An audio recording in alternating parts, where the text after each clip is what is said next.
ఆంధ్రప్రదేశ్ రాజకీయాల్లో సంచలనం సృష్టించిన మాజీ మంత్రి వైఎస్ వివేకానందరెడ్డి హత్య కేసు విచారణ సుప్రీంకోర్టులో కొనసాగుతుంది. 2019 మార్చి 15న కడప జిల్లా పులివెందుల్లోని తన నివాసంలో వివేకానందరెడ్డి దారుణ హత్యకు గురయ్యారు. ఈ సంఘటన రాష్ట్రంలో రాజకీయ దుమారం రేపిన విషయం తెలిసిందే.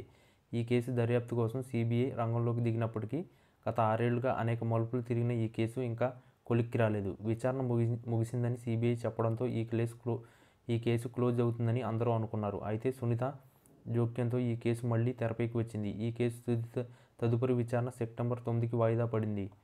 సీబీఐ ఈ కేసులో దర్యాప్తు పూర్తయినట్లు ఆగస్టు 15న సుప్రీంకోర్టును తెలిపింది. అయితే కోర్టు ఆదేశిస్తే తదుపరి విచారణ చేపడతామని సీబీఐ స్పష్టం చేసింది. ఈ కేసులో 3 కీలక అంశాలపై సీబీఐ అభిప్రాయాన్ని కోర్టు కోరిన నేపథ్యంలో అడిషనల్ సొలిసిటర్ జనరల్ కేఎస్ఎన్ రాజు సమయం కోరారు. కడప సెషన్స్ కోర్టులో ఆంధ్రప్రదేశ్ ప్రభుత్వం దాఖలు చేసిన క్రోజర్ రిపోర్ట్ కేసు ట్రయల్తో పాటు తదుపరి దర్యాప్తు ఏకకాలంలో కొనసాగించే అవకాశం, ఇతర అంశాలపై సీబీఐ అభిప్రాయాన్ని సుప్రీంకోర్టు కోరింది. ఈ అంశంపై అఫిడవిట్ దాఖలు చేయాలని కోర్టు సీబీఐని ఆదేశించింది. వివేకానందరెడ్డి కుమార్తె సునీతారెడ్డి ఈ కేసులో నిందితుడిగా ఉన్న కడప ఎంపీ వైఎస్ అవినాష్ రెడ్డితో పాటు ఇతర నిందితుల బెయిల్ను రద్దు చేయాలని సుప్రీంకోర్టును కోరారు. సునీత తరపున సీనియర్ న్యాయవాది సిద్ధార్థ్ రౌద్ర వాదనలు వినిపించారు. అవినాష్ రెడ్డి ఈ కేసులో సాక్షులను ప్రభావితం చేస్తున్నారని, సాక్షులను తారుమారు చేశారని ఆరోపించారు. అవినాష్ రెడ్డి ఈ హత్యకు సూత్రధారి అని రౌద్ర వాదించారు. సీబీఐ కూడా ఈ వాదనను సమర్థిస్తూ నిందితులు సాక్ష్యాలను తారుమారు చేశారని, వారి బెయిల్ను రద్దు చేయాలని కోర్టును కోరింది.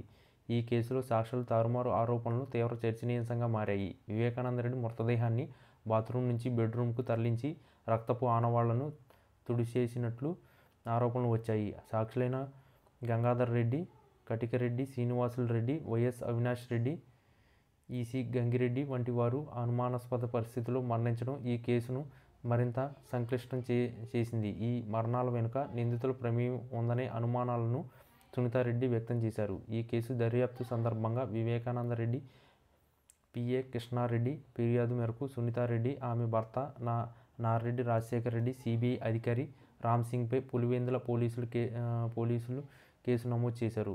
కృష్ణారెడ్డి సీబీఐ అధికారి రామ్సింగ్ తనను హింసించారని, బెదిరించారని ఆరోపించారు. అయితే ఈ కేసు సుప్రీంకోర్టు క్వాష్ చేసింది. జగన్ ప్రభుత్వ హయాంలో అవినాష్ రెడ్డి ఆదేశాల మేరకు ఈ కేసు నమోదు చేసినట్లు సునీత తరపు న్యాయవాది సిద్ధార్థ్ రౌద్ర వాదించారు. ఇది సునీత ఫ్యామిలీకి ఊరటనిచ్చే అంశం. ఇదే సమయంలో వైఎస్ ఫ్యామిలీకి గట్టి ఎదురుదెబ్బగా చెప్పవచ్చు. వివేకానందరెడ్డి హత్య జరిగి 6 ఏళ్లు గడిచినప్పటికీ న్యాయం జరగలేదని సునీతారెడ్డి ఆవేదన వ్యక్తం చేశారు.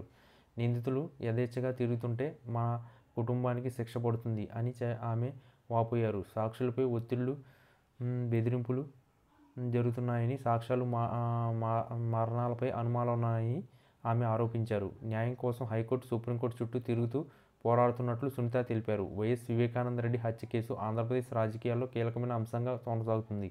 సీబీఐ దర్యాప్తు పూర్తయినట్లు ప్రకటించినప్పటికీ సాక్ష్యాలు తారుమారు, సాక్షుల మరణాలు, బెయిల్ రద్దు వంటి అంశంపై సుప్రీంకోర్టు తీసుకునే నిర్ణయం ఈ కేసు భవిష్యత్తును నిర్దేశిస్తుంది. సెప్టెంబర్ 9న జరిగే తదుపరి విచారణలో సీబీఐ దాఖలు చేసే అఫిడవిట్, నిందితుల బెయిల్ రద్దు పిటిషన్పై కోర్టు నిర్ణయం కీలకంగా ఉండనున్నాయి.